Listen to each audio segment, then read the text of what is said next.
the public will key into this, because fighting crime should not be left for the police alone. Yes, it's a collective fight. The community has a role to play, and then the police has its own role to play. All right. Thank you so much, Francis Fong. Thank you. Let me end with the usual cliche. Security is everyone's business. Thank you for coming on the show, The Correspondence. We hope to see you again sometime. Thank you. Up next on The Correspondence, impact of the federal government social investment program in Plateau State. Join us again after this break.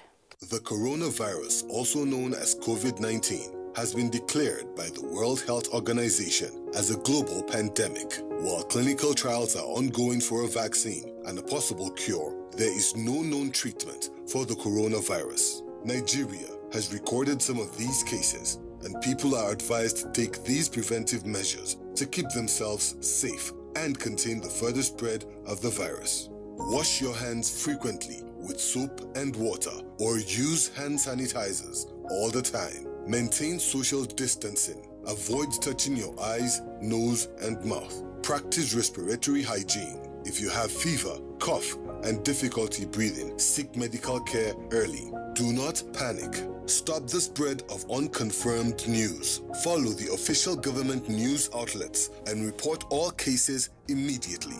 This message is brought to you by the Nigerian Television Authority, NTA, Africa's largest sources than ever before. Some of the news and information given are fake, unverified, doctored, and manufactured to create confusion, stir disaffection, and cause disunity. Before you believe or share any news, ask yourself, is this real?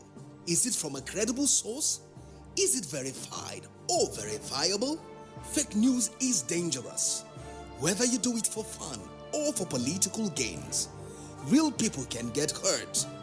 Fake news, don't create it, don't spread it. This is a public service announcement from NTA. Welcome back to The Correspondence. Let's take you to Jos, where the social investment program of the federal government has lifted several households out of poverty. Correspondent Saadat Mohammed Kafa reports that the program has impacted positively on the lives of more than 26,000 households in Plateau State. Execute policies and programs that will address prevailing poverty and unemployment, particularly among the youths. And as a proactive government, it created programs such as NPA, NTech, Trader Money, among others, to transform lives of Nigerians. In Plateau State, the success story is felt in many families, as about 26,000 households in both rural and urban areas have testimonies of the life-changing program. After graduation, I received a COVID-19 support through federal government. So I started my business before, like as in my family and friend. They support me with a small capital. I started the business. Then after that, I received the COVID-19 support from federal government. So I continue using the money to boost my business. Now I have 7 workers. I'd love to appreciate, the federal government for this intervention, most especially in these trying times of COVID-19, which a lot of businesses were not able to thrive. But through this intervention, it keeps our business lively and it keeps thriving. So more grace to the federal government. I believe if the federal government keeps doing this, enabling environment will keep expanding in Nigeria. But when I saw the alert, I was surprised. So it was wonderful. It has helped really, not just really me, but my members. This, stakeholders say, is changing the narrative of the Nigerian economy for young entrepreneurs, commending the federal government for the initiatives. Federal government has done the right thing by putting in place interventions and strategies that will ensure and sustain social security. What I will appeal is for the citizens to reciprocate in terms of having confidence in government, in terms of believing in the program, in terms of participating and accepting the program. One of these interventions you agree with me that jobs will be created, because MSMEs that were at the verge of collapsing will be able to get quite a lot of assistance, and they have gotten already, even from the survival fund and the interventions from the Nisal Microfinance Bank through the AXMIS fund, and all these social safety nets that the government have put in place to ensure that Nigerians are able to get the dividend of democracy, and we reduce the incidence of poverty. The program has continued to engage more Nigerians in Plateau State and giving economic support to more families in different areas with far-reaching impact on the economy and social well-being. That's great news, Sada, too. The federal government intervention has indeed given the beneficiaries a new lease of life, and that is the dividend of democracy in action. Thanks a lot. And that's the correspondence this week. Thanks so much for being part of it. We hope to see you again next week, same time. And a quick reminder that COVID-19 is still around us. Continue to abide by government regulations and safety protocols. And more importantly, get vaccinated. Take responsibility and stay safe. See you next week.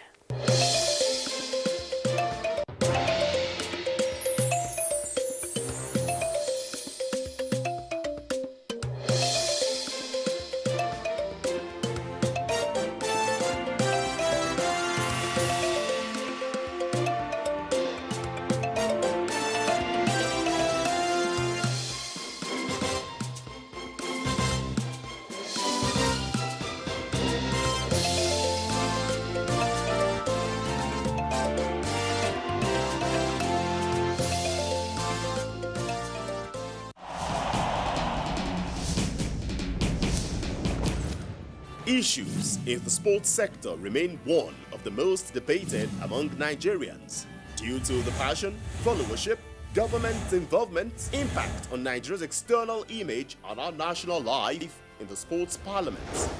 The NTA offers Nigerians deep views on issues with experts in the sports sector, offering in-depth analysis, hindsight, insight and foresight towards elevating Nigerian sports to the zenith on the floor of the sports parliament. Sports Parliament, a unique platform for sports discussions, showing live on the NTA. Keep a date with the parliamentarians. Your eyes have it.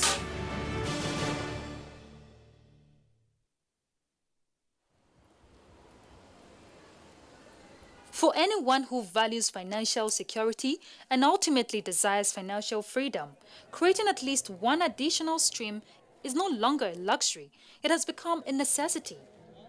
Diversifying your income stream is crucial to protect yourself and your family against the unavoidable ups and downs of economic and industry cycles.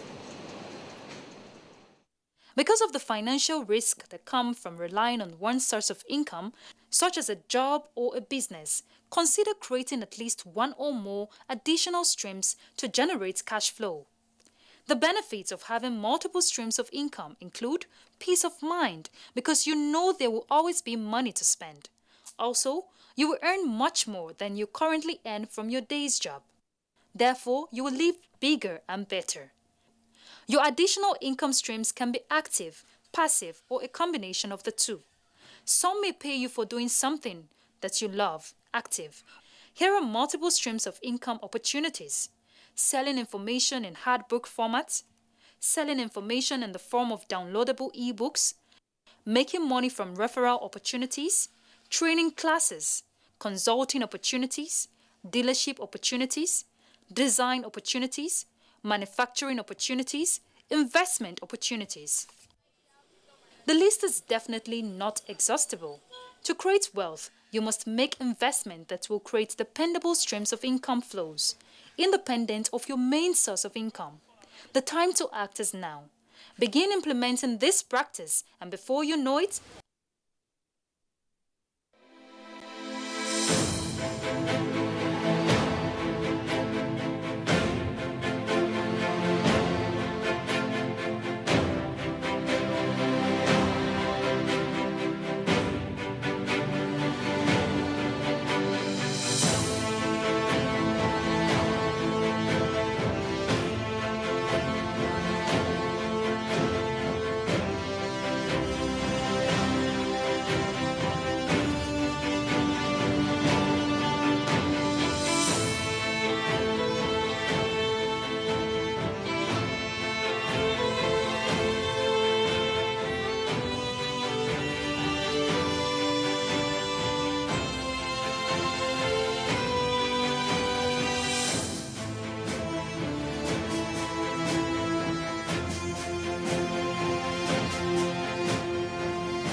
benefits Nigeria.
Federal Executive Council approves medium-term expenditure framework and fiscal strategy paper for 2022-2024.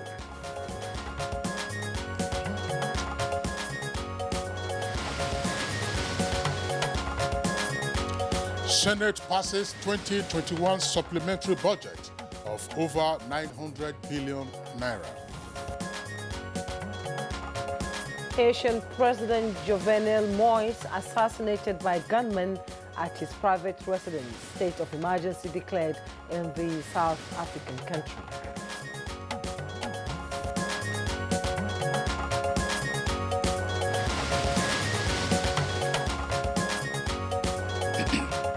On Good Morning Nigeria today, we shall discuss the passage of the Petroleum Industry Bill.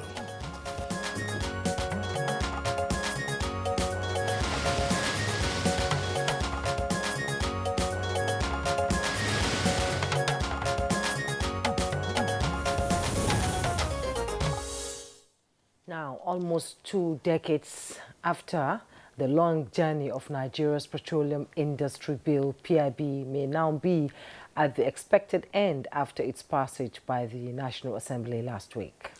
Well, its passage is to usher in reforms, enhance transparency, and attract the needed investment into the oil and gas industry. Now, the painstaking work of the committees of the National Assembly on petroleum downstream and upstream covers governance, administration, host communities development, fiscal matters, as well as other miscellaneous areas in the petroleum industry.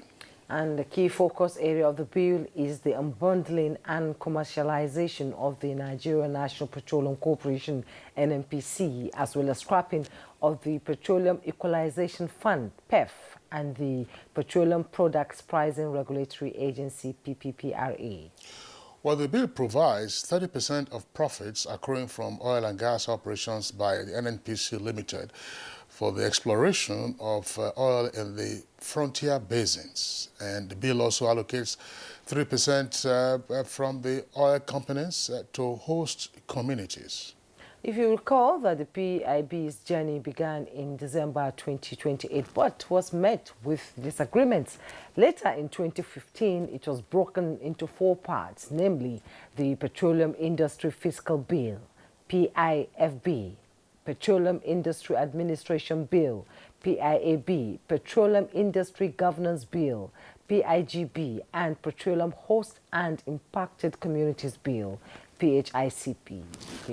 That's right, Juma. That's to say that as a piece of legislation, it was forwarded in 2008 by the late President Umar Musa Yar'Adua. But we have to go 8 years earlier when then President Olusegun Obasanjo constituted what was then called OJIC, that is the Oil and Gas Implementation Committee, designed to review all the existing laws and regulations governing the oil and gas industry. Now, with the passage of the PIB, that's the Petroleum Industry Governance Bill, at the time by the Senate, of course, this was after 2015, it never received further attention. However, in September of last year, the PIB was represented to the National Assembly, this time as an executive bill. And in spite of the years of delay, the PIB was passed first by the Senate last week, and then this week, of course, by the House of Representatives. There are still some contentious issues, for instance, as the two chambers of the National Assembly are now constituting a committee, a joint committee, to hold a conference and then review the areas of disagreement, get a final bill ready, and then transmit to the president for his accent. All right, so there are some areas, of course, that are still contentious, namely aspects relating to governance and regulation, as well as what gets to the host communities. Indeed, Kingsley, the PIB seeks to address the regulatory issues in the industry to enhance governance as well as other indices. So a stronger regulatory framework is highly anticipated with enhanced accountability and transparency while promoting sustainable development goals in the oil and gas industry. Now, by the passage of the bill, and ultimately once it is signed into law, there are a number of pieces of legislation that will be repealed for a new legal framework governing the oil and gas industry. The Upstream Regulatory Commission will regulate the upstream sector, while the Nigerian Midstream and Downstream Petroleum Regulatory Authority will take care of its areas of focus. That's to say midstream and downstream. And now NNPC is to be replaced with NNPC Limited as an operator with no regulatory powers. An environmental remediation fund will now become the condition for granting licenses prior to the approval of an environment approval plan. Now, the Minister of Petroleum Resources no longer has price-fixing powers, as well as the powers to grant and revoke prospecting licenses. Approval for mining leases can only be in consent with the new commission, with the consent of the new commission to avoid issues such as the Malibu scandal. Indeed, and some issues of concern over the PIB include how to apply the new fiscal regime, flare gas data log, gas flaring licenses and leases, as well as gas utilization incentives. These issues inform our focus on the passage of the PIB. Welcome to Good Morning Nigeria. I am Jumai Yusuf. And I'm Kingsley Osadolo. I joined my colleague Jumai to also welcome you to the program, reaching you live on the network service of Africa's largest television network, the Nigerian Television Authority. In the course of the program, we'll have our complementary segments. And this is a newspaper review, business, and others. For now, let's join Tessie Omiri, our other colleague, to give us the highlights of the morning news. Good morning, Tessie. Hello, Kingsley and Jumai. Good morning. Good morning, Nigeria, and here is the morning news. The Federal Executive Council has approved the medium-term expenditure framework and the fiscal strategy paper for 2022-2024. The document, a requirement of Fiscal Responsibility Act, projects 13.98 trillion naira as budget size for the 2020. Announced this while briefing newsmen after the council's meeting presided over by President Muhammadu Buhari. Is that the Nigerian economy recovered from a negative growth of minus 1.8% in 2020 to 2.5% in 2021 and then to 4.2% in 2022. Also, the inflation has moderated from a 19-month high. It's now moderated 2 months now that it's coming down to 17.93%. And our foreign reserves stand at 34.2 billion at the end of May. About 113 billion naira has been approved by the Federal Executive Council towards the provision of needed infrastructure, that is, projects in parts of the country for enhanced socio-economic development. This followed the consideration of several memoranda and reports presented by ministries, departments, and agencies. 199.923 billion naira is now the total revised contract sum, and Council approved. Major highlights of the augmentation was to revise the prices, which were based on 2002 prices when it was awarded. The Council approved for the purchase of Kanti Towers, which is located at 35 Adetukumba Demola Street, Victoria Island, Lagos, for the new headquarters of Nigerian Maritime Administration and Safety Agency, which is NIMASA. And still talking funds, the judicious implementation of the 2021 supplementary budget will provide the renewed force needed to address Nigeria's security and health challenges, especially the COVID-19 scourge. This resonated on the floor of the Senate during the consideration of the 2021 supplementary budget of 982.7 billion naira. New borrowing as such, it is exactly what we recommended in that budget that we are actually exercising here. We should continue with funding of our security agencies in 2022 appropriation bill because we have to overcome the security challenges our country faces. An end appears to be in sight of the travails of Nigerians doing business in Ghana. Head of the legislature of Ghana and Speaker of Parliament, Alban Bamin, was at the House of Representatives.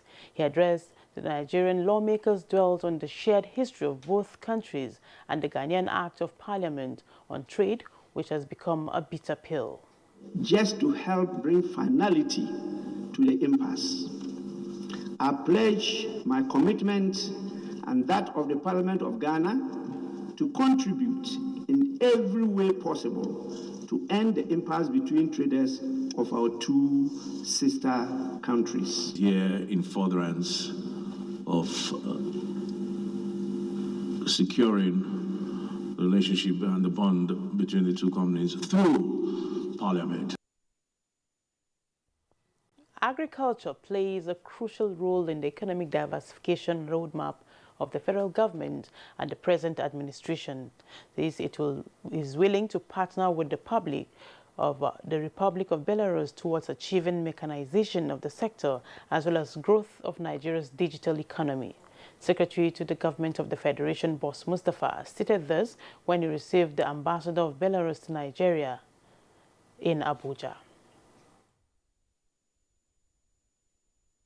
You stand out in terms of your development in the agri field, in terms of machinery, in terms of innovations. We are an oil-dependent country, but we can strongly drive the diversification of our economy, particularly in the service sector. We can produce up to 60,000 tractors in different modifications annually based on the requirements. And this is one of our main focus in Nigeria right now. The passage of the Petroleum Industry Bill decades after its introduction is the focus of the industry leaders' panel discussion at the ongoing Nigeria Oil and Gas Strategic Conference. Between now and Tuesday, the Joint Committee of the National Assembly, of which I'm one of them, will be laying a report at the plenary, and I believe that this law will be heading towards the presidential villa before the end of next week. Just removing this uncertainty that has been hanging over this industry for this past decade and a half is a major milestone.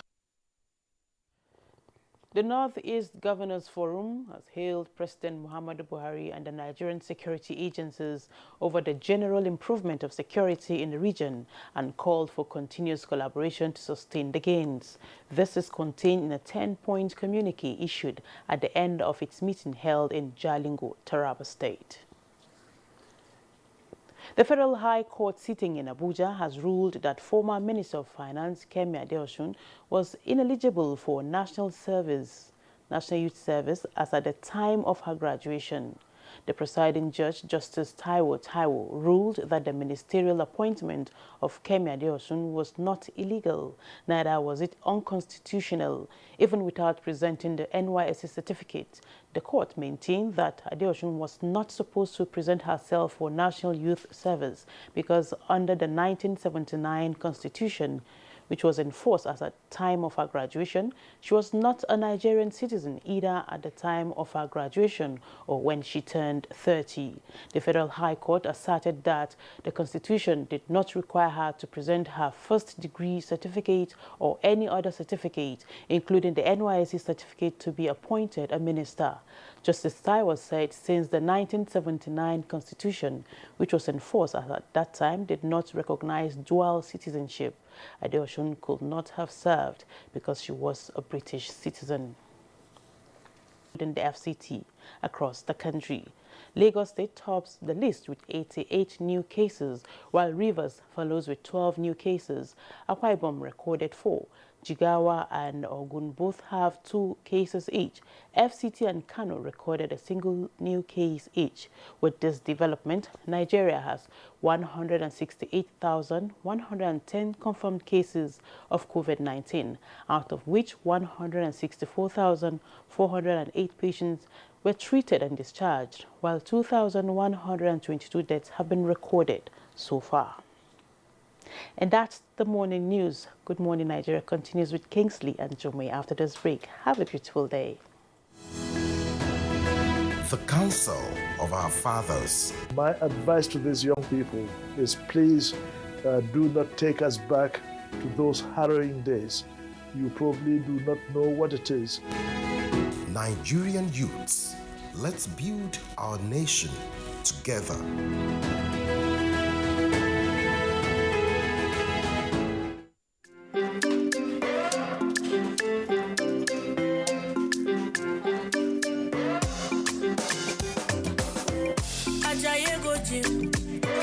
You won't go shake your body.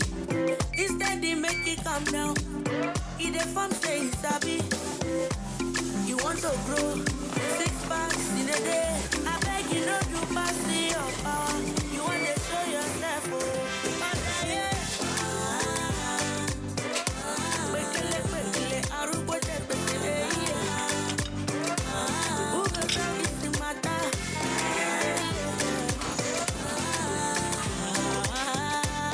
Whatever your size, find it with the new Airtel data plans.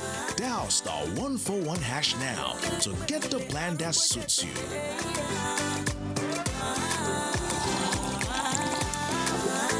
Airtel, the smartphone network. Heartburn symptoms detected. Quickly, follow me.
It's the dawn of a new era on NTA's flagship program, the Sports Parliament, revitalized with lots of varieties, including feedback responses from viewers. Sports Parliament, the weekly sports show that exposes all the intrigues in the Nigerian sports sector and projects an agenda on the way forward for Nigerian sports. On NTA every Thursday at 10:30 p.m., running for 1 whole hour, discussing sports. The parliamentarians are more committed than ever to enlighten the viewers as the Sports Parliament takes it to a whole new level on the floor of the House. Keep a date with the Sports Parliament as motions are moved every Thursday on the floor of the House. Mr. Speaker, with his gavel to harmonize sports resolutions. The House have it.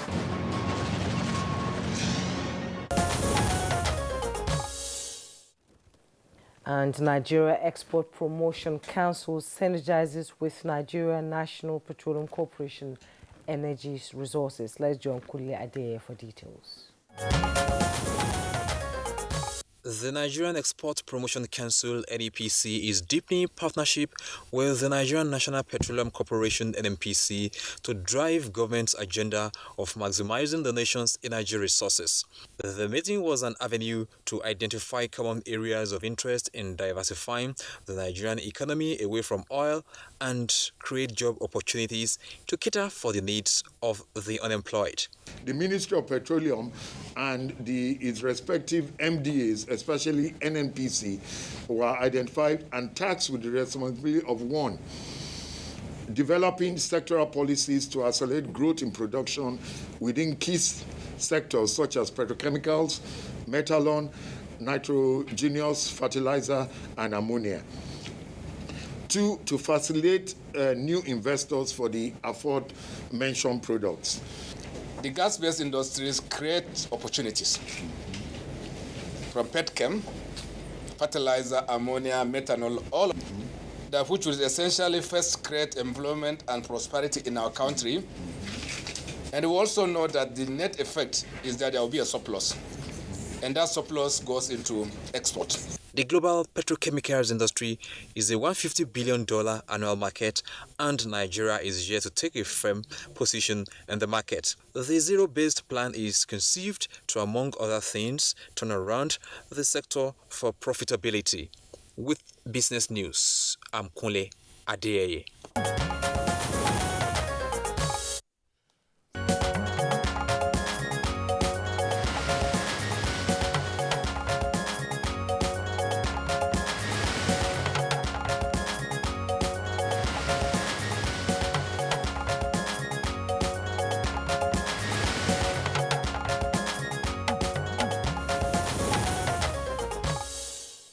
And Bayo Toby is in the studio. Good morning, Bayo.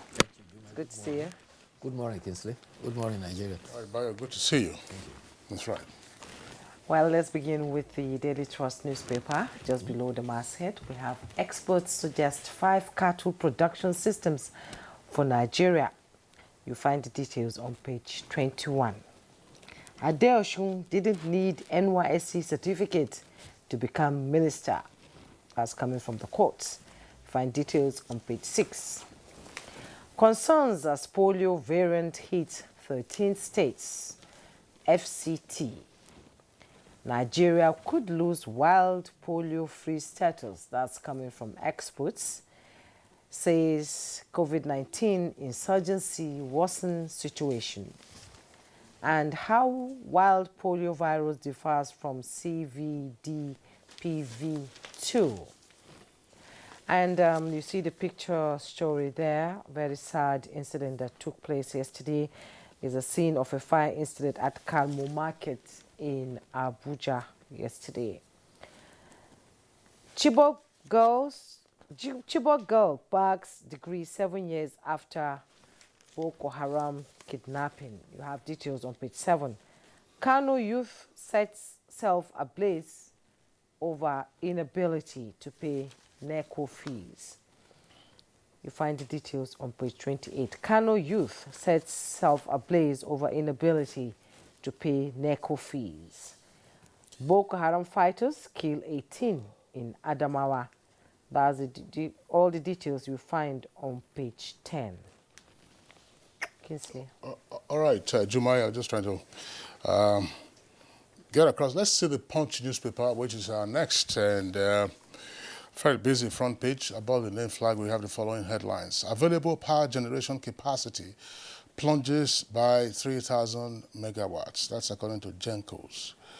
INEC maintains dead governors, ministers, and others on voter register. That's page 7.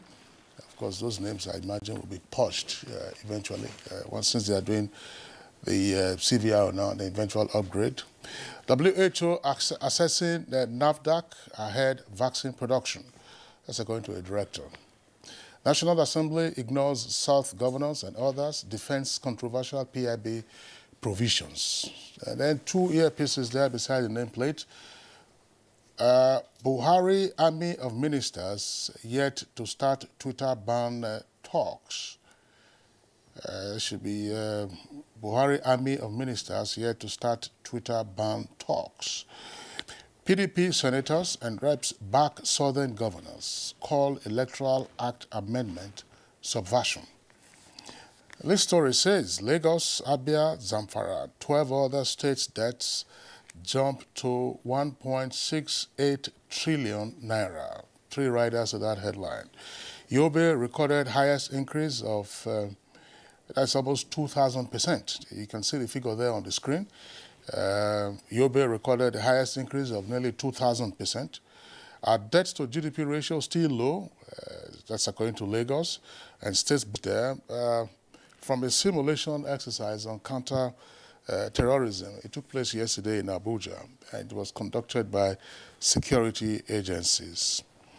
And below those photographs, 27 Kogi police students expelled for hiring exam mercenaries and other misconduct. NYC certificate, I'll take steps to redeem my reputation, says Adeosun. Couple, AGF workers facing human trafficking charges get 10 million naira bail. Kaduna Baptist students abductors run out of food. NBC opposes ransom payment. That's the Nigerian Baptist Convention. Highway robbers kill major and private in Jigawa. Boko Haram storms Adamawa community. 18 bodies recovered, many missing. Ayo. Thank you, Kinsley. Let's start with the update on the Bethel high school students that were kidnapped. The bandits who took away the students say they have no food to feed the 121 students.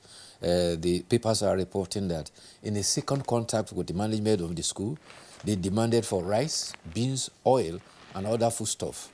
They say that they want the foodstuff supplied before any negotiations at all. They say that the abductees will not be fed if the foodstuffs demanded are not supplied. Meanwhile, the president of the Nigerian Baptist Convention, Reverend Israel Akaji, says that the church will not encourage payment of ransom for the adoption of innocent children carried away from their school. He says, however, that the denomination have resorted to pray. They will pray to God for his intervention. We also got in touch with the parents and the Kaduna state government. And he says that Governor Nasir El-Rufai says that they are working hard with security agencies to ensure their release.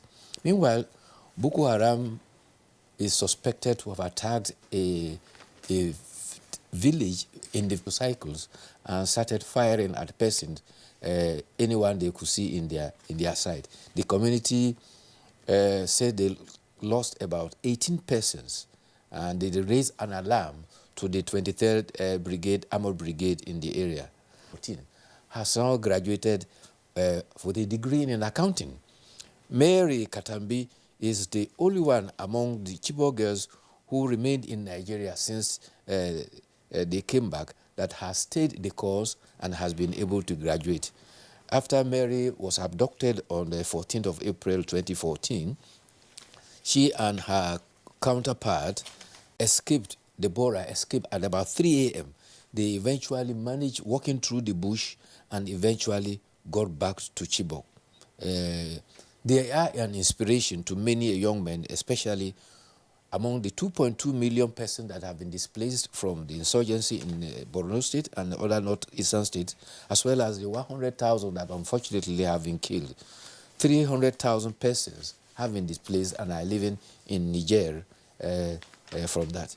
The other sad story which Juma read, a 20-year-old boy who had made attempts and sat for NECO 3 times and still was serious to follow his studies, but could not gather money to pay for his NECO exams, has set himself ablaze. The boy used to work as a mechanic and gather money. So he had hope when a politician in the locality promised that he would pay the exam fees of the students. Unfortunately, that was not fulfilled. So after closing from his mechanic job, the money he got, he bought petrol and set himself ablaze in the house. He was rescued and taken to a hospital. Unfortunately, after 2 days, he died. It's a very sad development, but of indigent student had come to her rescue, a life would have been saved. There was this story that came up 2 days ago, and Kinsley, you were asking, what do they mean by vaccine-derived polio? this is a new variant of polio that has now surfaced, and the report has it that it is now affected 13 states of the Federation and variant. And what is vaccine-derived poliovirus type 2? The experts say that this is a new virus that has come out. It's different from the wild polio that was eradicated from Nigeria. This time, it says that this virus is coming from those who are refusing to take the polio inoculation. The other persons are those who had not completed the total course of the vaccination. Hence, the name vaccine-derived poliovirus type 2.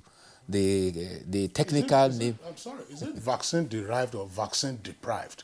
Vaccine-derived poliovirus type 2. That is the name. If you say the derived, technical name is CVDP-V2.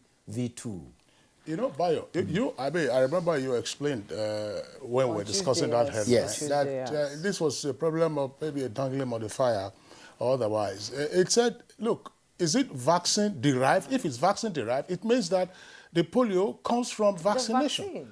Now, if it is what you are explaining now, that it is those who have not taken the vaccine or have not completed their doses, it means vaccine-deprived. So maybe the alphabet P is missing from the headline. And, you know, probably that's what is persistent. Dr. Faisal Shoaib, you know, to throw more light on this. To say, is it vaccine-deprived or vaccine-derived? Well, the technical name from all the publications is vaccine-derived poliovirus type 2. Okay. Vaccine-derived. That's fine. So we'll, if that's the technical name, so be it. But there's a very important story here, which is on the NYSC certificate saga. Yes. Involving the then Minister of Finance, Kemi Ade. I'm not quite sure what the greater details are, apart from what has been reported. We also had a bit of it on our bulletin earlier, read by our colleague Tessie Omeri. I have not read the full judgment, so the comments I'm about to make are limited, of course, by what has been reported. The implications of this decision are wide-ranging. And the Attorney General was the defendant in that suit, the Attorney General of the Federation. And it's almost inevitable that we haven't seen the end of the matter. Because on the one hand, it probably just tells you that this will sound the death knell of the NYSC scheme. And as you very well know, there have been agitations in some quarters to say, look, do away with the NYSC. Why do we need the NYSC? And here, His Lordship has held that you don't need an NYSC certificate to hold a political office. No, well, I don't know. What her Lordship said was that Madam Fola Kemi Adiosu, who resigned her appointment, did not require to present at the point of her graduation. She was not a Nigerian citizen. She was a British citizen. Well, again, with the greatest respect to His Lordship, that is also a disputable point. And I will tell you why. What was cited was the 1979 Constitution, that as at the time, she reached the qualification age for the NYSC, it was the 1979 Constitution that was still in force, and that the operable Constitution from 1999 is, of course, the Fourth Republic Constitution as amended, and therefore she didn't require an NYSC certificate to have been appointed a Minister of the Federal Republic, because according to His Lordship, she wasn't a Nigerian citizen. How do you explain that? Now, again, that's a direct interpretation. Look at it this way. When the Dua country, they became part of the Babangida administration, validity of the current constitution had been amended to the extent of the decrees passed by the military governments. So how old was she? I'm not saying. So, and then when did it then take effect on her? Because she was also a commissioner for finance in Ogun State. Yes. And nobody forced her. I mean, she wasn't sacked as Minister of Finance. She quit. So what then is the purpose of this declaration? To say that why won't Nigerians who are resident in Nigeria also say, why did the NYSC certificate? And then I can just get into service. Well, I think she followed it up to as a vindication for many Nigerians who are in her position, who are in diaspora and who want to serve their fatherland. No, well, that vindication, sorry. It was the exemption certificate that was at issue. Yes. Indeed. I believe this topic will be discussed in the following days. In legal circles. Yes, in the legal circles. So well, thank you so much, Bayo, for coming this morning. It's been a pleasure as usual. We'll take a break right now. When we return, our conversation on the PIB bill will commence. Don't go away. Our country can be as great as we want. Let us all commit ourselves to its greatness. We must be willing to set aside our differences, unite and stay as one. Let our challenges lead us to rediscover our common ground, and together, let's find solutions. This will take some time, so it requires patience, tolerance, and forgiveness from every one of us. Let all hands come on deck to protect and transform our country. Let us unite and see each other not as adversaries, but as brothers and sisters. Together, we can build a better Nigeria for ourselves and for the next generations. This message is brought to you by the National Orientation Agency, NOA, with support from Nigerian Television Authority, NTA.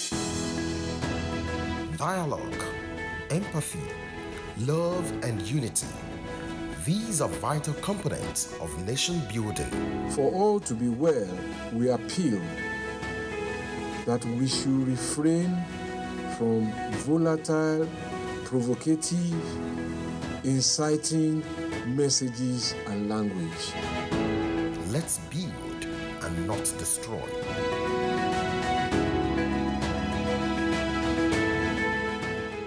The National Pension Commission PENCOM is pleased to inform all its stakeholders, particularly retirees of Treasury-funded federal ministries, departments and agencies, MDAs, that His Excellency President Muhammadu Buhari, GCFR, has approved payment of some outstanding pension liabilities of the federal government under the Contributory Pension Scheme. Specifically, the President has approved payment of outstanding accrued pension rights for verified and enrolled retirees of Treasury-funded MDAs that are yet to be paid their retirement benefits, as well as the backlog of death benefit claims due to beneficiaries of deceased employees of Treasury-funded MDAs. Payment of 2.5% differential in the rate of employer pension contribution for federal government retirees and employees, which resulted from the increase in the minimum pension contribution for employers from 7.5% to 10%. Payment would take effect from July 2014. The board and management of PENCOM appreciates His Excellency, Mr. President. Announcer, the board and management of National Pension Commission, PENCOM. Enjoy faster connectivity and amazing discounts in the Airtel HBB seasonal offer. Get a MiFi for 9,999 Naira plus up to 55 GB data, or a router for 19,999 Naira plus up to 160 GB data. Offer valid while stock lasts. More data, more you. Reliable home broadband by Airtel, the smartphone network. Nigerian youths are about the greatest assets the country has at the moment. It is therefore not surprising that the administration of President Muhammadu Buhari is strategically responding to the yearnings of the youth through multiple projects and programs. Youth entrepreneurship support, yes, by Bank of Industry, the Youth Investment Fund by the CBN, and several other conditional cash transfer programs. Recruitment of 774,000 social workers, majority of whom are youth, and so many other projects that are beneficial to youths directly or indirectly. If the administration can do all this, definitely with a degree of patience and time, it can achieve more. Nigerian youths must come together to say no to terrorism, no to vandalism, and no to all disruptive tendencies. Hashtag Youth for Greater Nigeria. Pacifying the youths, unifying the nation. Background report. After nearly 2 decades of failed attempts, the Senate passed the Petroleum Industry Bill, PIB. Main clauses in the bill include commercialization of Nigerian National Petroleum Corporation and the scrapping of the Petroleum Equalization Fund, as well as Petroleum Product Pricing Regulatory Agency. The industry is regulated substantially by the DPRO, the Department of Petroleum Resources. What is going to happen now is that you're going to have the DPRO functionally divided into two regulators, one for the upstream and then one for the midstream and the downstream sector. So if you're dealing with the upstream, you deal with the upstream regulatory authority. If you're dealing with the midstream and downstream, you deal with that regulatory authority. It also okays 30% of profit accrued from oil and gas operations by the NNPC Limited for the exploration of oil in the Frontier Basin, and allocated 3% profit from oil companies to host communities. Well, I don't know what is the final figure that will be agreed upon between the House of Representatives and the Senate, but I know that there is the provision there for something for the host communities. I think that will help a lot in making the host communities, and then basic amenities are not provided or are not present. Basic opportunities are not available to the people. You can't take away that feeling of grievance. Meanwhile, the House of Representatives has also approved the bill, and once the required concurrence is achieved, the bill will be on its way for presidential assent. How will the PIB impact on governance in the country? What role will regulatory bodies play in protecting production and well-being of Nigerians? Guests on Good Morning Nigeria will be providing answers soon.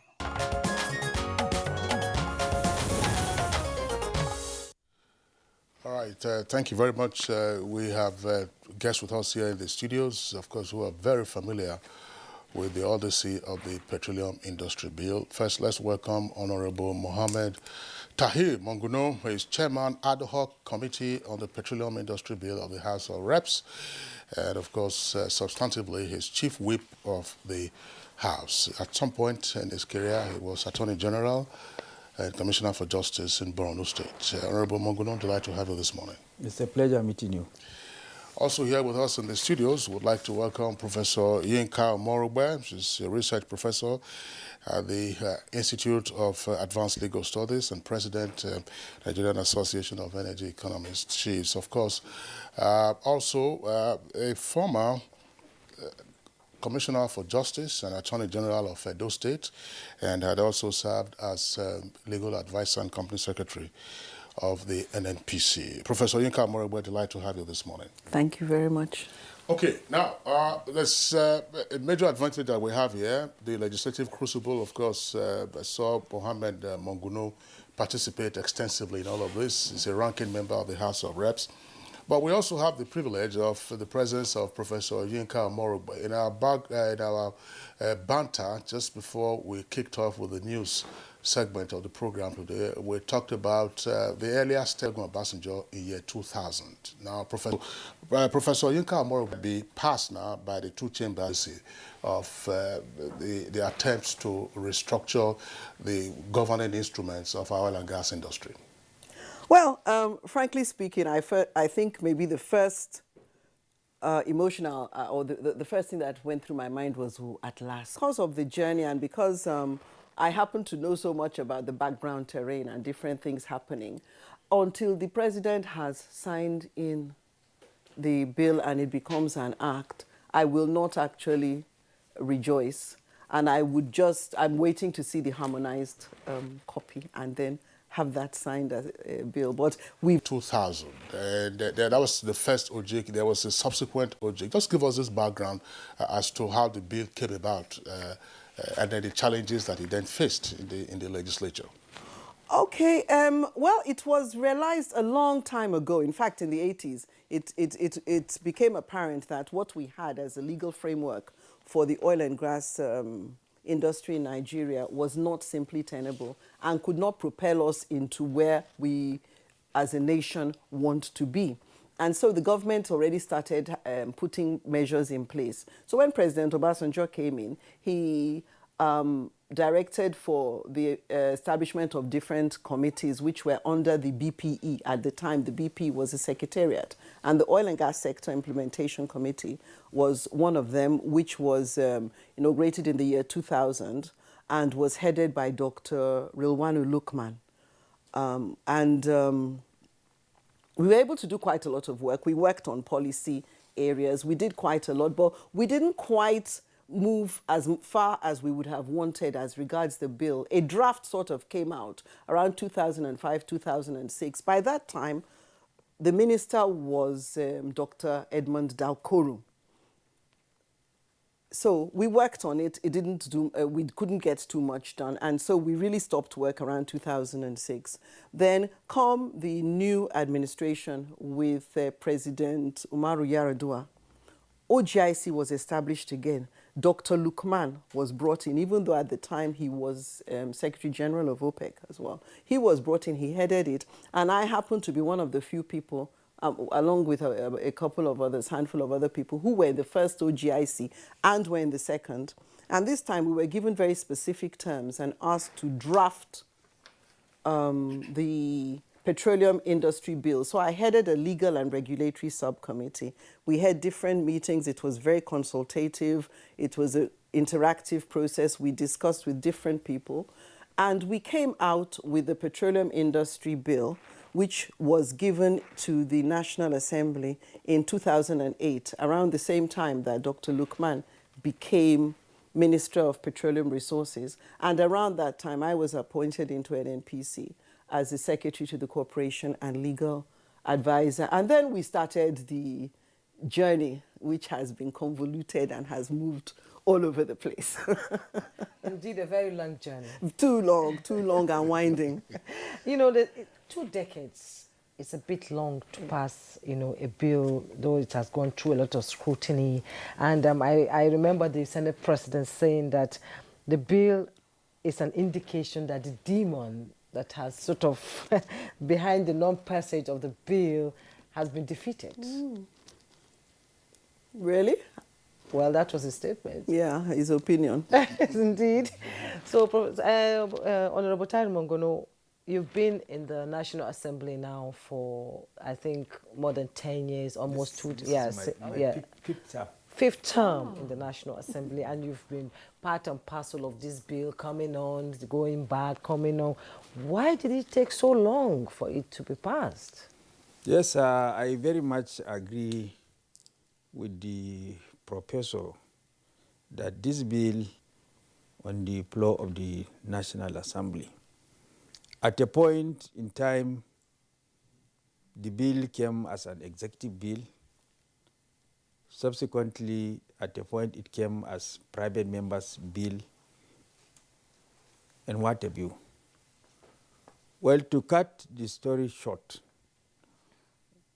the reason why the National Assembly succeeded in passing the bill today is as a result of the engagement ab initio with the executive, even before the bill is brought to the floor of the House of the National Assembly. That is the engagement between the executive and the legislature to understand each other as to the contents of the bill. Even after the bill has been formally brought to the National Assembly, there is constant engagement between the legislature and the executive that brought about to the present position that we are in, which culminated in the fact that the bill saw the light of the day. So it's a matter of constant engagement, not only between the executive and the legislature, but also the generality of Nigerians and also the stakeholders in the industry. Because we took time to visit the host communities, we took our time to visit and access the horizon of members on the nitty-gritty of the bill, because it is a highly technical bill that members need to be enlightened, their horizon need to be broadened. So all these factors culminated in the passage of the bill today, though with some differences between the Senate and the executive. So between the executive and the legislature, and then the new atmosphere of understanding and camaraderie between the executive and the legislature, as well as also the engagement of Nigerians, particularly members of the host communities and generality of Nigerian stakeholders that culminated in this result that we saw. Okay, Professor Yinka Morogba says, good to think that the bill has been passed, but that until the president gives his assent, you know, she would be reserved in giving full plaudits to the new dawn in the legal framework governing the oil and gas industry. But right now, even with the passage in the House says 5%, Senate says 3%. What are the other areas you may wish to speak to? I know that there is already a conference committee. Yes, already a conference committee has been set up. As you rightly pointed out, the House approved 5% of the operating cost of oil companies to be given to the host communities with a clear governance structure for the administration of these funds as to what percentage goes to recurrent expenditure, what percentage goes to the capital expenditure. And then the total amount of money, if it is the 5%, is about $875 million per annum. And then the 3% proposed by the Senate is about 300, and the two houses, a harmonization committee has been set up. Then it is a question of give and take. The House will go with its own position while the Senate will come with its own position. And then apart from that, the other area of difference is that the Petroleum Equalization Fund was retained by the House, while the Senate did not retain the Petroleum Equalization Fund. The Petroleum Equalization Fund was retained by the House. And the reasoning behind the retention of the Petroleum Equalization Fund is, well, we are all aware and then fully seized of the fact that in a deregulated industry, which the bill seeks to achieve, equalization will have no place. But what the House seeks to do is to provide for a transitional arrangement, not to retain it permanently, but for a transitional arrangement, transitional provisions, so that it will bring about an orderly phasing out of the Petroleum Equalization Fund, because the sudden exit is going to bring a lot of imbalances in the sector. That is also one area of differences that the House and the Senate, they will have to sit down and harmonize. Substantially, these are the two areas of differences between the Senate and the House, for which there is need for harmonization before the bill is eventually sent to Mr. President for assent. Professor Yinka, this journey has been bumpy, very, very bumpy. And Honorable Mongono is saying that the synergy between the legislation and the executive sort of made it possible for this bill to be passed. It's a historic feat to be achieved in Nigeria. How much did it take away from you going through all these years, you know, these bills, 1 year after the other, and the areas that have been addressed, like Kingsley said, the percentage, you know, environmental degradation in those areas, you know, and the feelers coming from all the media platforms and everything we've been hearing since the PIB bill was passed is that there's a rumble in the barn. Where does that take us? Where does it take us? Where are we now? It really depends. Like I say, we've passed a bill. Or we are on the verge of passing a bill and getting it to become an act. That's something maybe, but like I say, we've been here before. Now, why are there the rumblings? One, there are the rumblings over the different percentages. You've mentioned one of them. I guess you will mention the second at a point in time. There are also rumblings because right now the bill is not, what has happened is change is a constant, as I always like to say, and the world has been changing. But we have not kept up with that pace as regards our legislation. So we now have this Petroleum Industry Bill that has created a lovely framework. It's a shame that some of these other issues are clouding some of the really great work there as regards creating. In the meantime, so much has happened. There's so much happening in the energy industry. There's so much happening as regards the environment and climate change. And the bill really hasn't taken into cognizance a lot of this. So what we have is a dated bill, unfortunately. But because there's been this synergy, which I have to say we didn't have in the beginning in the same way.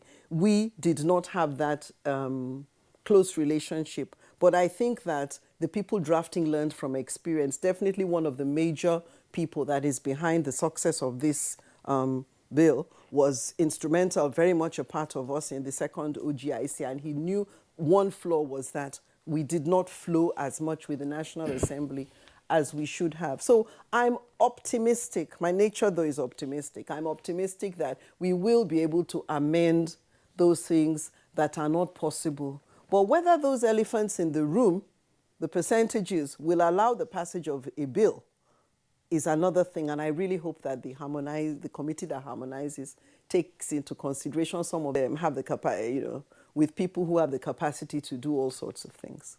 Okay, well, in a sense, that the label often attached to the Ninth Assembly of being a rubber stamp, according to those who say so, has actually now yielded beneficial results on account of the mutual relationship rather than mutual antagonism between the National Assembly and the executive branch. Well, one thing that Nigerians should know or should come to terms with is that both the executive and legislature were elected by Nigerians in order to give them good governance and deliver dividends of democracy to their doorsteps. The fact that the executive derives its power under Section 5 to execute laws or for the implementation of laws, and then Section 4 for the legislature to make laws, does not mean that there is an antagonistic relationship. But it's supposed to be a relationship that is supposed to be beneficial to Nigeria, mutually beneficial relationships that would translate into good governance to Nigerians. So people are looking at it from the angle of a legislature being antagonistic or being confrontational. No, that is not the case. So there is no way the National Assembly will reduce itself to be a rubber stamp of the legislature. When it comes to issues of defending the interests of Nigerians, I assure you, wherever the executive is going astray, the legislature, as it is presently constituted, will jealously guard and protect its powers as enshrined in the Constitution. And then when you look at the nitty-gritty of the bill, it's not everything that was brought to the National Assembly by the executive was swallowed hook, nail, and sinker by the legislature. There are about 45 amendments, major amendments, in the bill that were brought to the National Assembly, for which the National Assembly has made an amendments to. Okay. And then typical example is the 2.5% was proposed by the executive. The Senate jacked it off to 3%, while the House, in its wisdom, gave 5%, for which it's awaiting harmonization. Oh, okay. Indeed. Professor, they say the need to address investment and return to the oil industry due to uncertain investment climate like we witnessed in 2020, with the COVID-19 insecurity. They say that is the reason why the bill came into place in the first place. So how will it address this declining investment and uncertain climates out there? Okay, first I have to say that uncertain investments and a suitable investment climate cannot come from one bill. It comes from the totality of what pertains within a country. But where you do have a good framework, I mean, a lot of companies were freezing because they didn't know what was going to happen in Nigeria. And there were changes in the world that Nigeria wasn't taking into cognizance. I mean, if you're saying a legislative framework was outdated in the 90s, what can it be like in 2021? So there were urgent things that needed to be done. And so the bill definitely tries to address this through a governance framework that provides for established procedures, that tries to cancel out and remove bottlenecks in the system that make things not so amenable, and by dealing with the fiscal framework. Now, the jury is out on the fiscal framework, and I know that there are still discussions with the different companies. So how good it is or how good it is or how bad it is will really depend on what the actual practitioners say, the extent to which it has taken into account the needs of the indigenous producers, because they're incredibly important for us. The extent to which that has been done also really needs to be seen. And I have no doubt that within the next few weeks, there will be, well, there should be comments or there should be moves by some of the different groups talking about whether or not their interests have been served or not. Because I think one thing we need to note as well in Nigeria, there's a lot of euphoria about passing a law, but passing a law is not change. It is something that is allowing for change. So we still have to talk about all the next steps. But the good thing is at least we have something in place. The challenge is for it to be what we need. Wow, I like that jurisprudential perspective. That passing a law isn't change, no, but that it is the passage that allows for the steps for change to take place. So we'll come to all of that, but let's compartmentalize aspects of the bill. It was always a helpful framework when the legislature had four parts, four different bills in the past. But of course, here we are now. We know that the usual upstream, midstream, and downstream. From your perspective, what is likely to change now in the upstream sector that seemed antiquated in the past? What is likely to change in the upstream that, well, I believe that the regulation will be clearer. I think that there are certain processes that will be clearer. Bidding processes will be much clearer. There is a grid system. So the way in which allocations are done will be made much clearer. The role of the minister, I don't see as changing so much de facto. There had been, ideally, a minister is really supposed to be in charge of policy and not, he's not supposed to be the final arbiter and the one that takes final decisions that have to do with regulation or technical issues. Somehow, he still retains a little bit of that. So we do have some clarity and certainty. We have gas covered. That's a huge issue because we basically had an unregulated gas sector. We have the downstream covered. You know, one of the huge problems of the downstream is that it has not been regulated at all. So these are great improvements that will help. But at the end of the day, the totality of what is happening in a country makes a very big difference. And unfortunately, we have had slowed down investments. The challenge is for us to get it up now that there's so much happening in all the countries of the world. I mean, oil is being discovered everywhere. And at the same time, we're moving towards a net zero carbon future by in a few decades. Maybe not by 2050 really, but we're definitely moving in that direction. What are some of the issues that our audience should know with regard to upstream? I recall that in the past you'll be hearing matters relating to signature bonuses, allocation of oil blocks to individuals. You'll be hearing about cash costs. I mean, although that has been less so in recent years. What were those things that were disincentives to, say, the IOCs, even indigenous companies, in seeking to invest in the upstream that have now been clarified in the two versions passed by the two chambers of the National Assembly? Okay, I haven't seen one version at all, and I have seen one.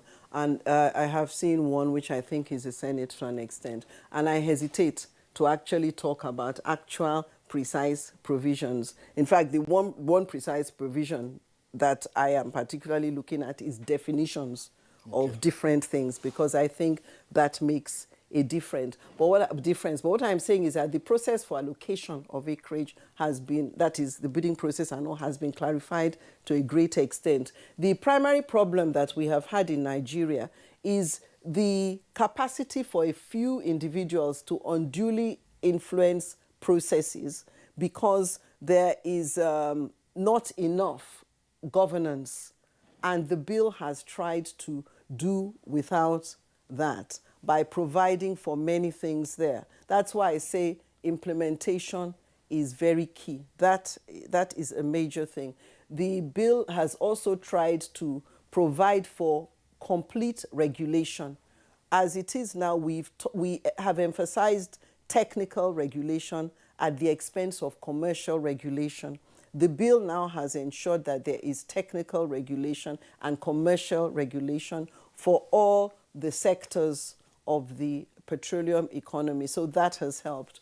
The bill has done something that has never happened in the past. That is, refer to host communities and talk about community funds and community development. That has never been done in the past. It has totally overhauled the fiscals. Our fiscals were really, really outdated, and that is very significant. So if you look at the bill, you'll see that there have been many significant movements. Obviously, there are people with different opinions. There are some things one person might like, another person might not like, but I believe so much in the bill is workable if one wants to move forward. Indeed. Honorable Tare Mongonoshi has, Kingsley itemized some of the, bills that were, segmented, and but there's so much priority placed on the Industry Governance Bill, that's PIGB. Is that an indication, technically, that the sector will foster a much more better national development for all? Yes, governance is very key because it brings about transparency, because NNPC, as it is presently constituted, is not transparent in its modus operandi. Everything that NNPC is doing is shrouded in secrecy, and the more you try to understand the operations of the NNPC, the less you understand. And that is why the bills decided to unbundle NNPC, make NNPC a Kama company that is going to be privatized. In the beginning, it is the Federal Ministry of Finance Incorporated, and then the Federal Ministry of Petroleum Incorporated will hold the shares on behalf of the Federation in NNPC before other shareholders there will be public offering of the shares of NNPC, so that it will be run purely as a company that will bring about the much needed dividends to Nigerians, and it's also in tandem with international best practices like in Saudi Aramco and what have you. And then there is also, with regard to the governance issues, the bill seeks to create a commission that will be saddled with the responsibility of regulation, rather than having one body acting both as a regulator and as an operator. It will bring about conflict of interest. Then we have the authority that will be responsible for the administration of the sector and what have you, while the commission will be charged with the responsibility of regulation. Then the NNPC will be run purely as a Kama company that would be governed by the Companies and Allied Matters Act in its operations, and then it will bring about dividends to Nigeria, and then the downstream sector, the upstream sector, and what authorities that you have mentioned. All these things were unbundled with a view to bringing about transparent governance in the industry, so that once it is transparent, it will bring about the much needed investment. It will attract much needed investment to the sector, especially against the backdrop of the fact that we have at least maybe less than 20 years for us to maximize, exploit our fossil fuel resources that we have before the world moves away to renewables. Honorable Mogono, thank you. I will let Professor Oborogbe also come in here. What do we know about the unbundling of the NNPC in the bill as passed? When I hear the word unbundling, I'm just wondering, because yes, the NNPC is a behemoth, as it were, but over the years, since the original creation of NNPC in 1977, we have seen a number of subsidiary entities emerge from the NNPC. I mean, NGC is there, NPDC is there, you have IDSL, you have the refineries, they became corporate entities on their own. So when we say now that, in the manner of speaking, that NNPC has been unbundled, what is it that you are reading into this? Well, to an extent, the unbundling of NNPC has already commenced in a sense, because if it depends on what you define anyway as unbundling. You are talking about NNPC, the corporate, really being a holding company and being the one with these different subsidiaries. And this is now even already reflected in the fact that they talk more in terms of chief operating officers. There are terms that are being used that are more corporate. So there is some stuff being done even without the bill itself being passed. I think the primary thing is the creation of an NNPC Limited as a company as opposed to a public corporation. I think that is what is significant.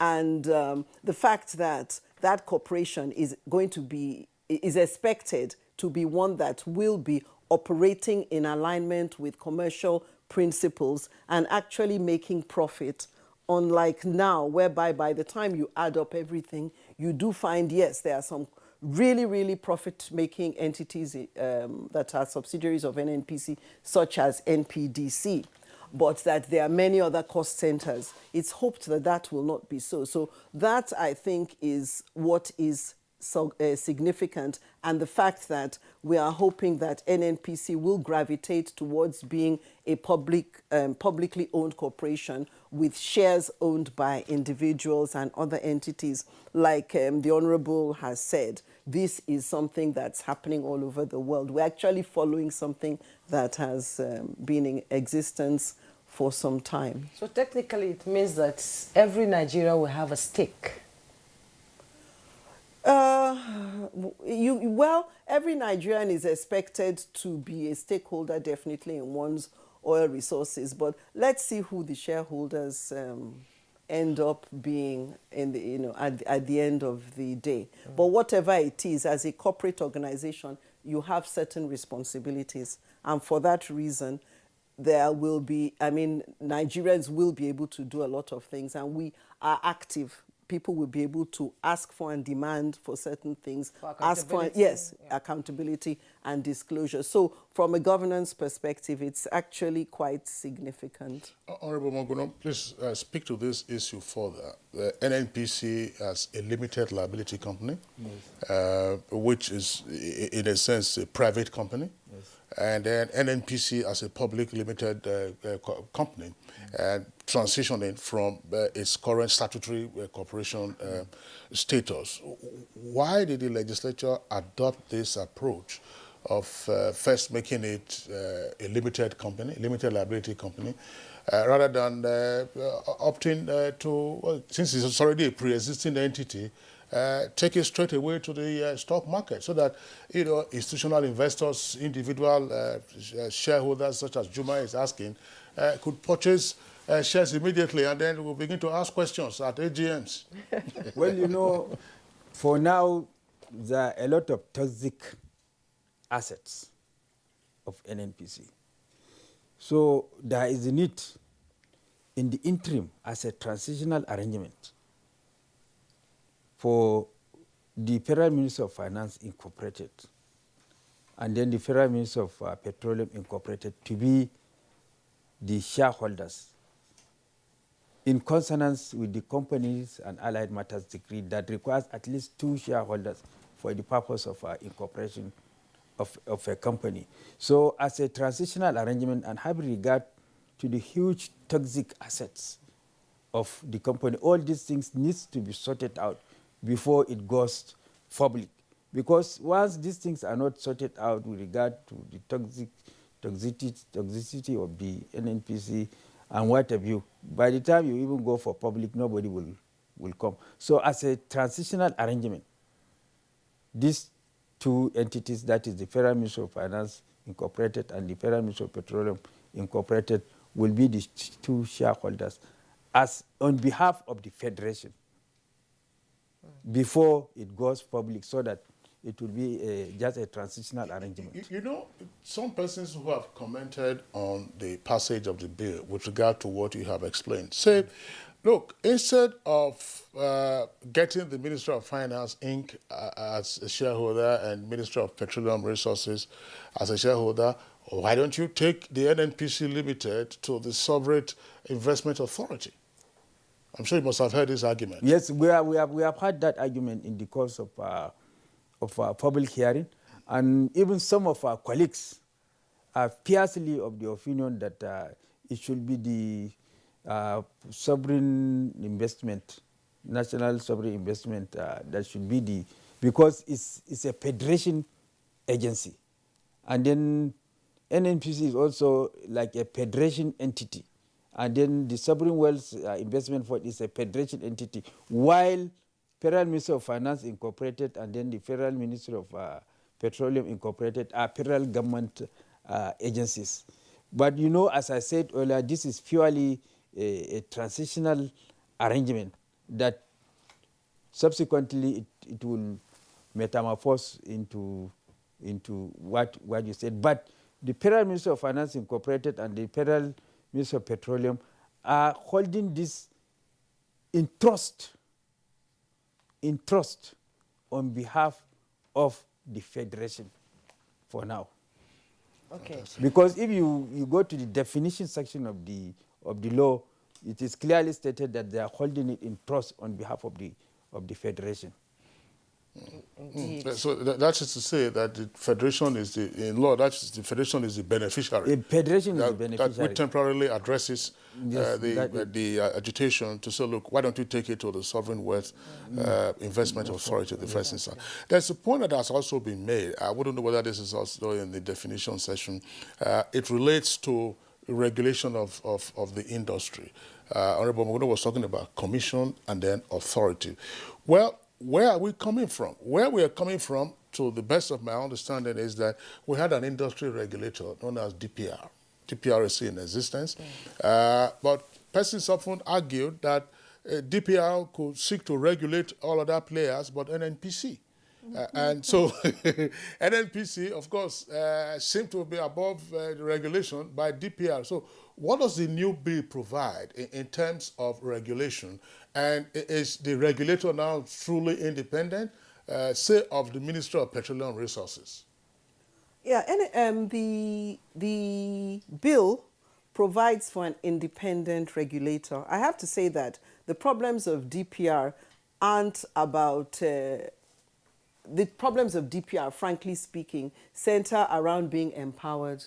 A regulator has to have resources, monetary resources, and all the resources that it needs. It cannot be dependent on, and it can't be dependent on the people it's regulating, the entities it is regulating. The problem of DPR has arisen from the fact that it has had no law, and that is why DPR has always been a champion of the Petroleum Industry Bill. It should have been the Petroleum Inspectorate, and that is, again, without going into too much detail, that's really the problem why the industry has been rocky. We had an NNPC Act, in fact, have an NNPC Act that talks about NNPC and the Petroleum Inspectorate. And the Petroleum Inspectorate is what was carved out of NNPC, so to speak, and made a department in a ministry. So a department within a ministry can hardly regulate the Nigerian National Petroleum Corporation. That's really the truth of the fact, especially when it's hampered. It should be really, really made functional. So for the DPR, which I believe is the one entity that will transit into the Upstream Regulatory Commission, it's a major victory.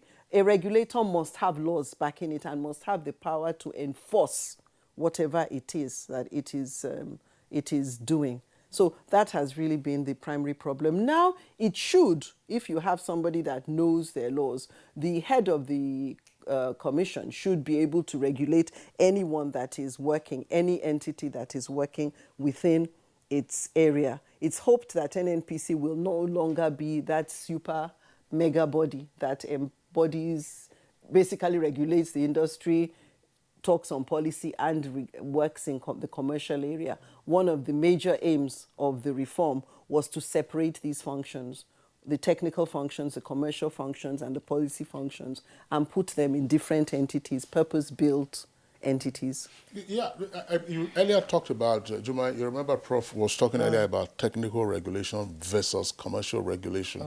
Could you explain that to our viewers? So what has the bill achieved now with regard to these two? Okay, so the DPR came out mainly as a technical regulator. So it was the one that would give the different criteria as regards the wells, as regards exploration, development, basically all that you have to do when you're in the business of oil exploration and development. And it was concentrated in the upstream. And the upstream is the area where people are actually getting the oil out of the ground. It didn't deal with the commercial issues that had to do with pricing and sales, etc. It didn't regulate that area. So there was a bit of a vacuum. So now it regulates the upstream as a whole. The technical matters and the commercial matters that have to do with buying and selling and the trade of oil. And then we have another entity that's doing the same in the other areas of the industry. That's the midstream and the downstream. That's everything that has to do with processing the oil all the way to getting it down to the consumer. Okay, you talked about getting the oil, out of the ground. Let's talk about the exploration and development of the frontal basins. Frontier basins. Yes, which is, in order to take advantage of the shift from fossil fuel to, renewable energy. It will take a lot of funding. Where's the money going to come from? Well, the bill says that it will come primarily from NNPC, and apparently a percentage has been set aside, and that is a huge problem. First of all, and I will talk strictly speaking without taking out anything, practically speaking, you are dead as a country, an oil-producing country, if you cannot have exploration. You must have new discoveries, otherwise your industry will dry up. Now we're talking about net zero by 2050. If you read some of the documents, and I'll encourage people to go and read the IEA report on the roadmap to 2050, you'll see that a lot has to be done to achieve net zero. But net zero doesn't mean no carbon. It basically means trying to keep our emissions, global warming, at 2% or, ideally 1.5 if they can. A lot has to be done. The truth is that hydrocarbons will still be around, but when you have a figure like that, you know that you have to try to get as much as you can from your hydrocarbons in a sustainable fashion. So it's good to be able to explore. The problem is where you explore, and the problem is the perception right now as to what a frontier basin is. But looking at the bill, and I think that's the primary reason, I actually brought my phone to make sure because it's so contentious. If you look at the bill, you are going to see that the frontier basin is defined in such a way that you can do what you want with it. Because it says frontier acreages means any or all acreages in an area or land in Nigeria defined as a frontier in a regulation issued by the Commission. And frontier basin means basins defined as frontier in a regulation issued by the Commission.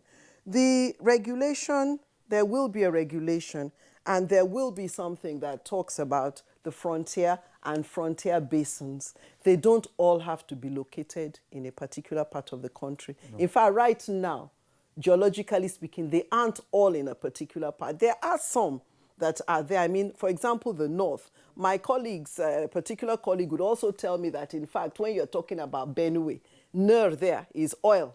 So they always said there was some oil, and there's oil in desert areas, but so there are many nuances.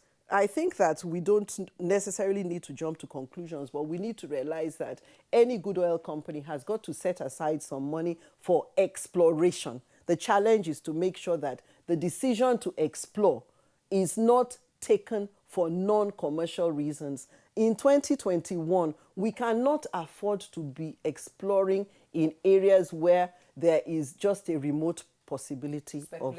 Yeah, we need to have something that is guided by technology and by sound scientific knowledge. And if the oil is found in those areas, fine. The truth is that it takes such a long time for you to go from exploration to getting the oil out of the ground commercially. So it just depends on how you look at all of this. There's a lot of emotion in this area, but if you clear out the emotion and you look and you say, well, what can I do in this area and what practically is feasible, then you can see that there are ways round. And that is why I say, we have a bill, we can run with it, we can work with it. That is my position. Okay, with regard to what she explained now, I think there is the general misconception that when it comes to the issue of frontier, it is based in the north. No, it is not only. We have the Anambra Basin.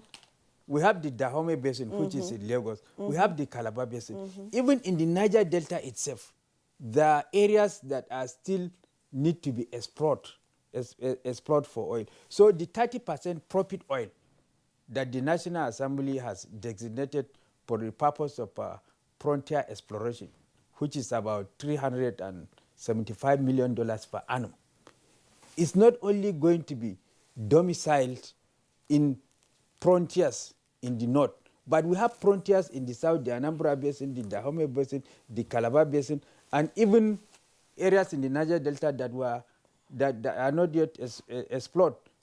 So it's not going to be concentrated in the north. It is going to be across the nooks and crannies of the country. I would imagine that if the bill seeks to commercialize the NNPC, exploration being significant to any oil corporation, that would be a commercial decision by a commercial enterprise.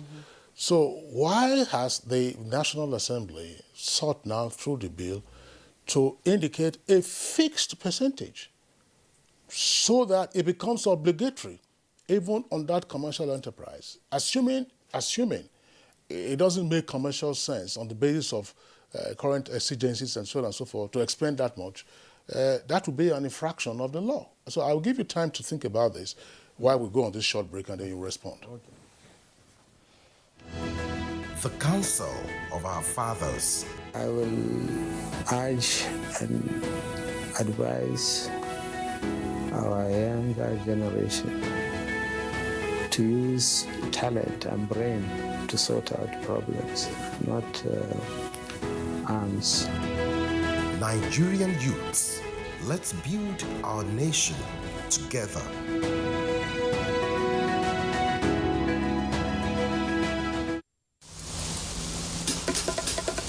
Heartburn symptoms detected. Quickly, follow me.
Nigerian youths are about the greatest assets the country has at the moment. It is therefore not surprising that the administration of President Muhammadu Buhari is strategically responding to the yearnings of the youth through multiple projects and programs. Youth entrepreneurship support, yes, by Bank of Industry, the Youth Investment Fund by the CBN, and several other conditional cash transfer programs. Recruitment of 774,000 social workers, majority of whom are youth, and so many other projects that are beneficial to youths directly or indirectly. If the administration can do all this, definitely with a degree of patience and time, it can achieve more. Nigerian youths must come together to say no to terrorism, no to vandalism, and no to all disruptive tendencies. Hashtag Youth for Greater Nigeria. Pacifying the youths, unifying the nation. It's the dawn of a new era on NTA's flagship program, The Sports Parliament, revitalized with lots of varieties, including feedback responses from viewers. Sports Parliament, the weekly sports show that exposes all the intrigues in the Nigerian sports sector and projects an agenda on the way forward for Nigerian sports. On NTA every Thursday at 10:30 p.m., running for 1 whole hour, discussing sports. The parliamentarians are more committed than ever to enlighten the viewers as the Sports Parliament takes it to a whole new level on the floor of the House. Keep a date with the Sports Parliament as motions are moved every Thursday on the floor of the House. Mr. Speaker, with his gavel to harmonize sports resolutions. The House have it.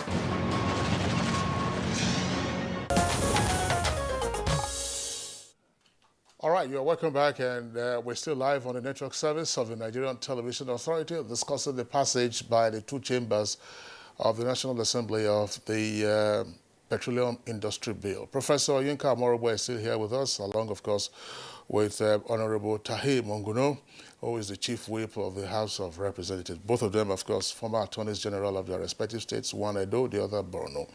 So I posed a question before we went on that short break, Honorable Monguno, with regard to why, and just to recast it in brief, why the bill seeks to create a commercial entity called an NPC, and therefore you expect to take commercial decisions, and at the same time, the bill stipulates 30% of its profit for investment in frontier basin exploration. Well, exploration of oil in any jurisdiction all over the world is not a commercial decision. It's a public decision that is supposed to be driven by the state. Supposed to be driven by the state for the purpose of the exploration of oil. And the NNPC will be charged with the responsibility for the exploration of oil. Because most of these companies, on their own, they will not go and invest huge sums of money for the purpose of exploration. So that is why NNPC Limited is charged with the responsibility of exploration for oil, as opposed to allowing other companies or international oil companies to come and do. Most of them will not do it. It is left for the state to drive it, and that is why NNPC is mandated to invest 30% of its profit oil for the purpose of exploration for oil. Professor Yinka Amorobo. Respectfully, Honorable, I don't agree. It has to be a commercial decision. Otherwise, it's the same. It's tantamount to pouring your money down a hole into a drain. If there's no commercial reason for doing it, it's really better not to do it, especially when you don't have money. You first of all have to make sure that there's a technical reason to go somewhere. You really can't just go somewhere because you are ordered by a public official to go and explore. It takes so much money. We're talking about several $1 million. So there must be a technical reason to believe that there should be oil in this particular place. Now, the only way you can be sure for certain that there is oil in a particular place is to drill and to explore. But there should be technical reasons, first of all, to ensure that there is oil there. And before that oil is developed, everywhere in the world, commercial considerations come into play. There are so many wells that are shut in because the commercial considerations are not right. And if the oil price goes up, those wells will be opened up again. There are so many means of oil extraction that are not utilized when there are low prices. So you can't take away commercial. The company will be dead on arrival if it goes as a state decision to go and explore. So you have got to have technical and commercial decisions driving a decision to go to a particular place to explore. That's definite. The NNPC Limited won't even last a minute if it has to throw 30% into a place where all the considerations say there is no oil. There has to be. There simply has to be. So I think we need to realize that, in fact, when you're talking about 30% of profit, in the first place, there has to be profit. So if there's no profit, it's 30% of zero.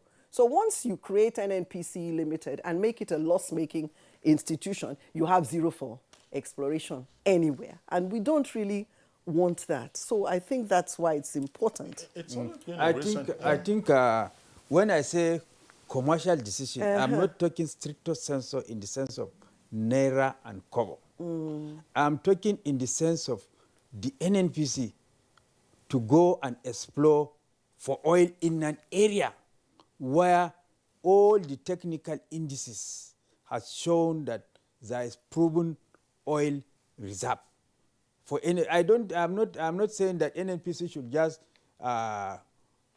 be looking for, running for oil helter-skelter everywhere. No, it is only where all the indices and then the commercial decisions are pointed to the fact that there is significant discovery of oil for NNPC to go and explore. That is what I'm talking about. I'm not talking stricto sensu about in the sense of naira and kobo for NNPC to go to start running helter-skelter and then looking for oil everywhere, even where there is no significant discovery of oil. There has to be significant discovery of oil. But such decisions all over the world, in all jurisdictions, is normally done by the state oil company.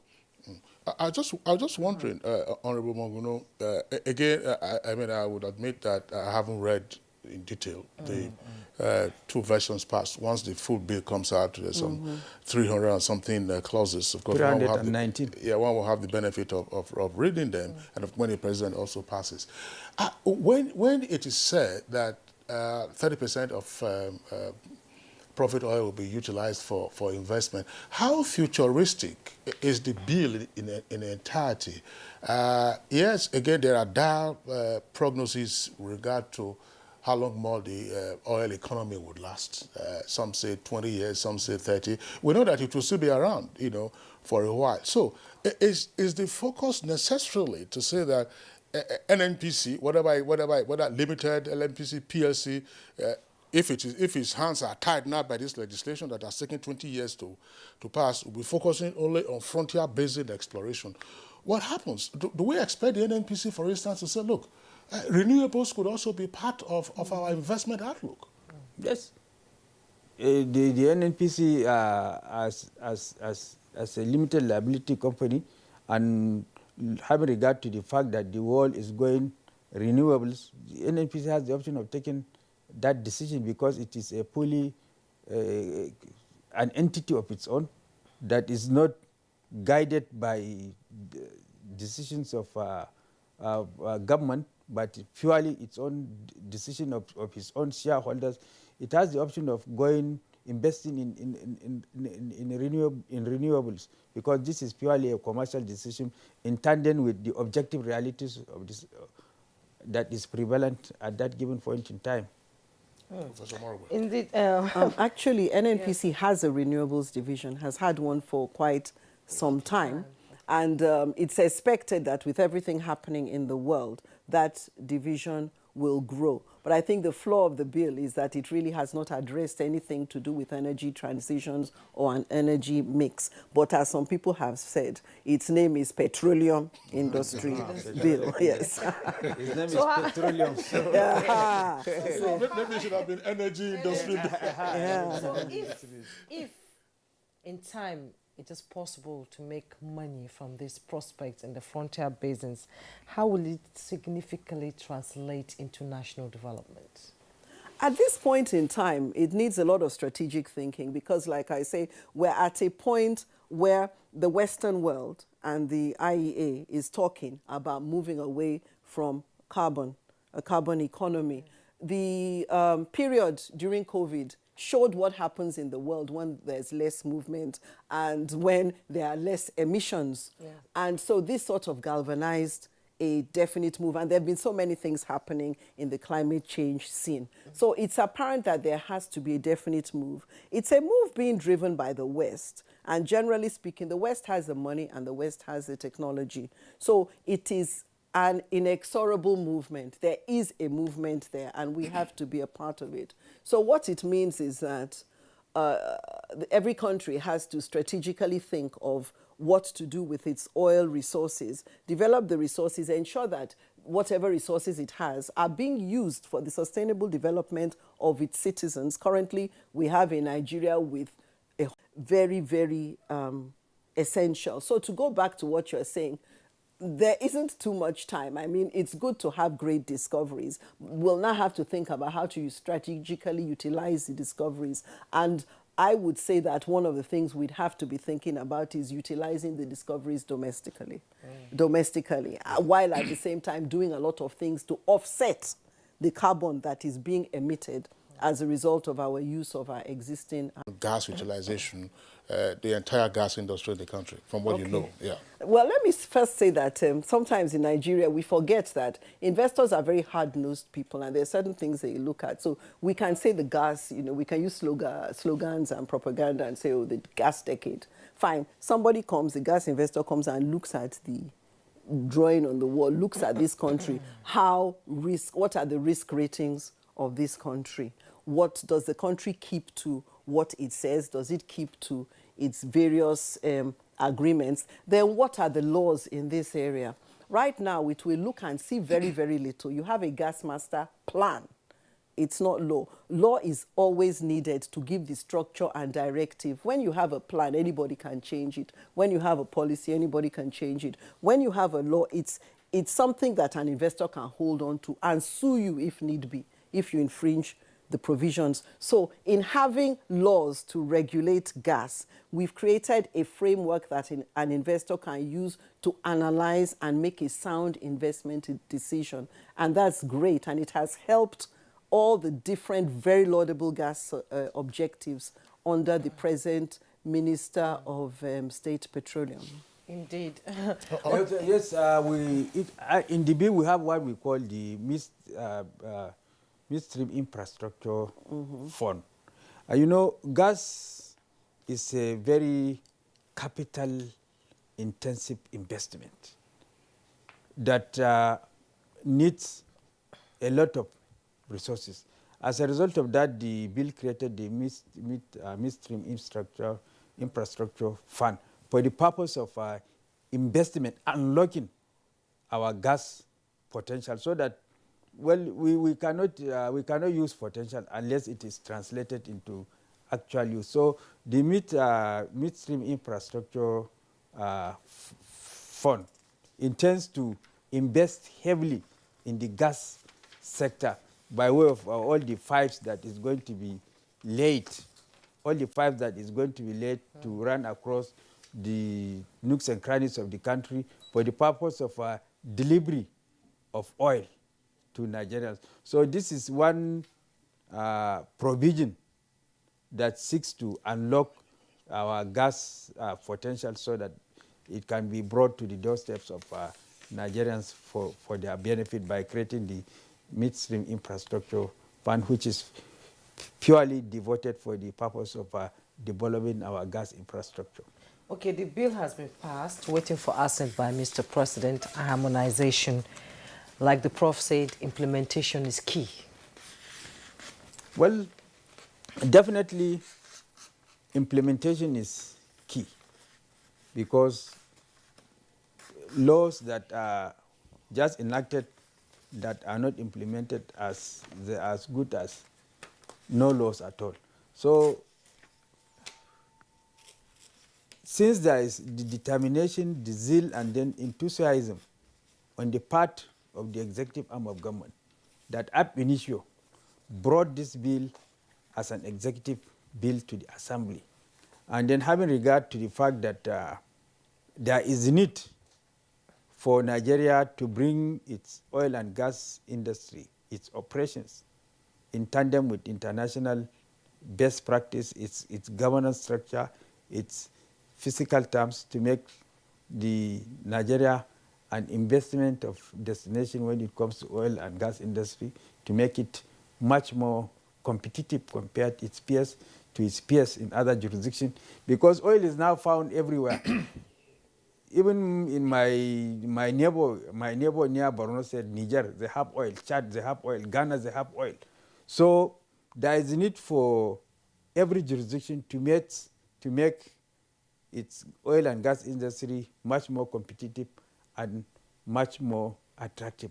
And that is what is embedded in the petroleum industry bill. So because of that, the executive, having brought this bill as an executive bill and having assented to it, will have the political will to implement it to the latter, so that Nigerians would get the benefit of having an industry whose operation is in tandem with international best practice, and then attract the much needed. The bill address environmental. I've had a confusion over DPR, NESRIA, and pollution matters. So what do we know now about getting to the root of pollution issues and ensuring that there's remediation rather than waiting for some super agency like we're having with HYPREP, going around? Well, first of all, I'd have to first start off with the words of one of the major consultants to the bill, who again emphasized the fact that the bill is dealing with petroleum and not with the environment. The environment is a whole big issue that we have to deal with. So the bill does not provide solutions in that area. We have to deal with environment holistically. Had it dealt more with the environment that it presently does, we probably would have dealt with some things that have to do with the energy transition, because clearly environmental damage is a very terrible factor, and it's a big issue that we have. So we actually still have to do something comprehensive on the Nigerian environment to ensure that it is protected. So that is still legislative work that should be in the making.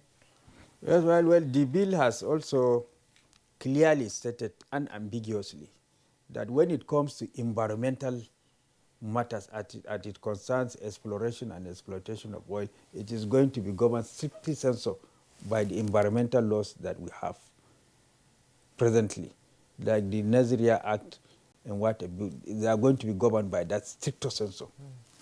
Okay, Honorable Tahir Mongono,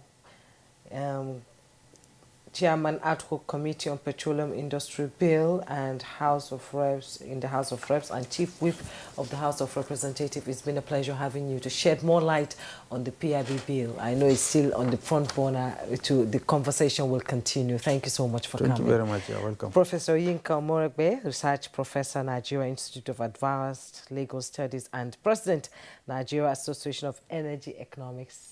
Thank you so much for your input. It's been a pleasure having you on Good Morning Nigeria today. Thank you very much. Well, foreign news is next. Haitian President Jovenel Moise was reported to have been shot dead by unidentified attackers in his private residence overnight in a barbaric act. This has brought about fears of escalating turmoil in the impoverished Caribbean nation. The assassination has been condemned by the United States and neighboring Latin American countries, coinciding with a spate of gang violence in Port-au-Prince in recent months, fueled by a growing humanitarian crisis and political unrest. The disorder has turned many districts of the capital into a no-go zone, Interim Prime Minister Claude Joseph said in televised remarks after chairing a cabinet meeting that the government had declared a state of emergency amid confusion over who would take over the reins of the country, while urging the people to remain calm as the situation is under control. The 53-year-old wife of the president, Martine Moise, who was shot in the attack at around 1 a.m. at the couple's home in the hills above Port-au-Prince, is receiving medical treatment. The interim prime minister said a group of unidentified individuals, some of them speaking Spanish, attacked the private residence of the president of the republic, and thus, as it is, the Prime Minister has urged the United Nations to hold a Security Council meeting on the Caribbean nation's situation as soon as possible following the president's assassination. He called on the international community to launch an investigation into the assassination. The UN Secretary General Antonio Guterres, while condemning the attack, called for those responsible to be brought to justice, while calling on Haitians to preserve the constitutional order, remain united in the face of the abhorrent act, and reject all violence, as the United Nations will continue to stand with the government and the people of Haiti.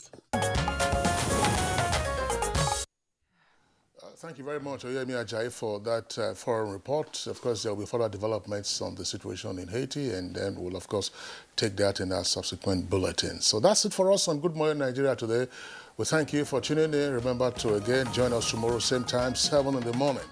Until then, do take care of yourself. I'm Kingsley Osadolo. And I am Juma Yusuf. Do have a wonderful day. Goodbye.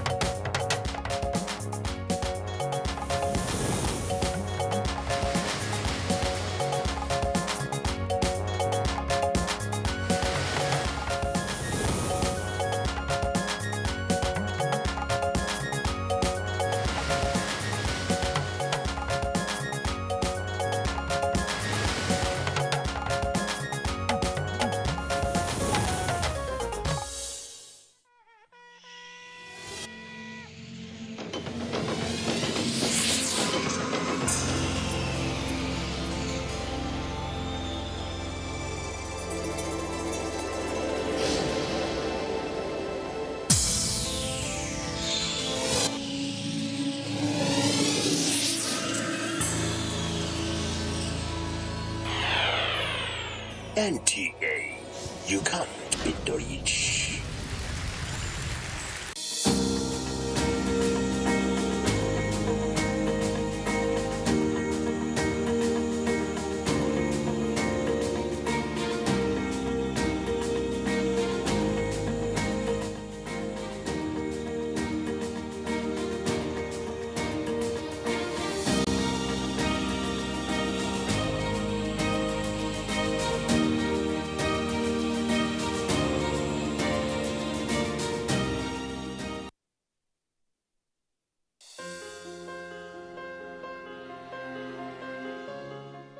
The vaccine offers hope for a safe country free of coronavirus. I urge all state governments, traditional and religious leaders to take the lead in the mobilization effort within their environment and spheres of influence.